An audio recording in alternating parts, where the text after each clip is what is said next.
Make up کرنا خواتین کے لیے کسی بھی مجتہد و مرجع سے پوچھیں حرام ہے.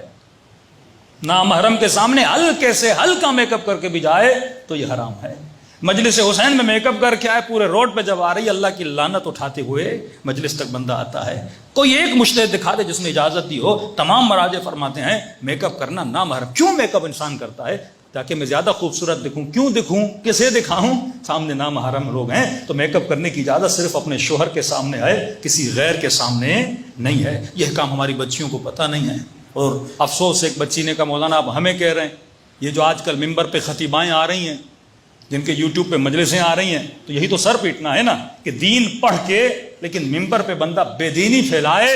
یہ خود عذاب خدا خرید رہی ہیں. ایسے ذاکرین کے لیے علماء فرماتے ہیں قیامت میں اشد عذاب ہے, جنہوں نے دین کو مذاق بنایا, جنہوں نے شریعت کو مذاق بنایا. اور واقعاً یہ ہو چکا ہے. ایسے لوگوں کو ممبر پہ لانا, ایسی خطیباؤں کو ممبر پہ لانا جو فقہ اور شریعت کی خلاف ورزی کریں. ہاں اگر خواتین میں ہے تو کوئی مسئلہ نہیں ہے, میک اپ بھی کیا ہوا ہے تو کوئی مسئلہ نہیں ہے, لیکن اگر ان کی ویڈیو بن رہی ہے, یوٹیوب پہ جا رہی ہے, نیچے میں کمنٹس پڑھتا ہوں کہ کمنٹس 5 عورتوں کے کمنٹس ہوتے ہیں, 200 مردوں کے کمنٹس ہوتے ہیں.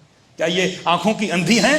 یہ نہیں دیکھ رہی کہ ہماری ویڈیوز جب وہاں پہ جاتی ہیں, جب آپ مجلس پڑھتے ہو, آپ ہلتے ہو, آپ ہنستے ہو, آپ مختلف ادائیں اس مجلس میں دکھاتے ہو, یہ ساری ادائیں مرد دیکھ رہے ہیں اور نیچے سارے کمنٹس مردوں کے ہیں. کتنے مرد ہیں جو مجلس حسین کے ذریعے کیا کر رہے ہیں؟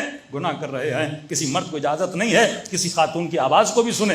کیوں حرام ہے اسلام میں؟ نوحہ پڑھنا کسی خاتون کے لیے, اکیلی اگر پڑھتی ہے تو حرام ہے. پھر یہ کیا کرتی ہیں؟ 4-5 کھڑی ہو جاتی ہیں کہ اب حرام سے ہم بچنا چاہتی ہیں. ریزن کیا ہے؟ شہرت.